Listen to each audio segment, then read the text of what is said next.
رسول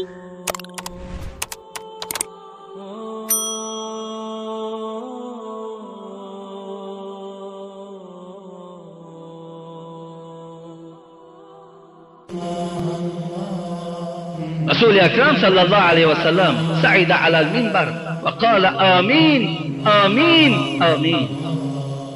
بالای منبر برآمدند، چگونه منبرهایی که ما میبراییم، و 3 بار حبیب خدا آمین گفته برآمدند. 3 بار. قال اتانی جبرائیل و قال من ادرک احد ابوی فمات فدخل النار فابعده الله فقل آمین. فقلت آمین. حبیب خدا گفتند میدانین همون آمینه که من در منبر گفتم بهر چی گفتم؟ زمانی که من قدم در منبر میزدم جبرائیل آمده بود و برای من گفت هر نفری که در دنیا پدر و مادر را دریافت میکند یا یکی از این دریافت میکند، باز این فرزند دوزخ میرود، خدای مهربان، جبرائیل دعا کردن خدای مهربان از این گونه فرزند رحمت کنده کن، رحمت دور گردان.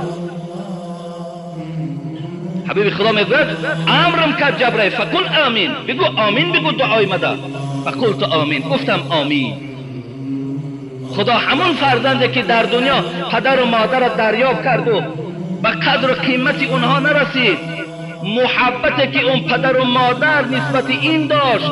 ببینید پدر و مادر چی 1 ساله باشی چی 50 ساله باشی، به نام خدا محبتش کنده نمیشود از تو، تا مردن تا دوستت میدارد. اگرچه امروز ما محبتی پدر و مادر را عوض کردیم با محبتی زن و فرزند ها ما. حضرت جبرائیل گفتن خدا این گونه فرزند از رحمتش دور گرداند، بگو آمین. پیغمبر ما آمین گفتند.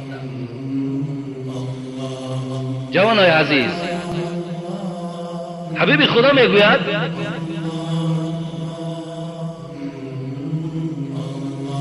من بر والدی توبا له زاد الله فی عمری. هر کسی که پدر و مادر را حرمت میکند، پدر و مادرش میبیند وقتش خوش میشود، یا پدر و مادر را میبیند از جای خود میخیزد و در بهترین مکان پدر و مادر را میشیناند، حبیب خدا گفت توبا له، خوش به حالت. ببین خوش به حالت گفت. زاد الله فی عمری. حبیب خدا در حق تو دعا کرد، گفت خدایا عمر این گونه فرزند دراز کن، خدایا عمر این گونه فرزند دراز کن. پیغمبر دعا داد، اگر خواهی دعای پیغمبر پدر و مادر تا احترام کن. به نام پروردگار سخن پیغمبری خود، سخن الله حق است، خدا عمر تا دراز میکن.